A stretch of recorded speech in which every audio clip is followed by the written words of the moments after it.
एक बुजुर्ग का नाम मेरे ज़हन से निकल रहा है। उनके पास से एक बंदा आता है, अर्ज़ करता है कि शेख कारोबार तबाह हो गया है,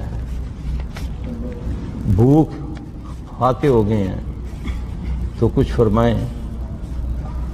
उन्होंने कहा कि जाओ जाकर इस्तग़फ़ार पढ़ो। अच्छा, थोड़ी देर के बाद एक और आता है, शेख खुशक साली है, बारिश की अशद ज़रूरत है, आवाज़ करें, बारिश की ज़रूरत है, दुआ फरमाएं कि अल्लाह बारिश दे।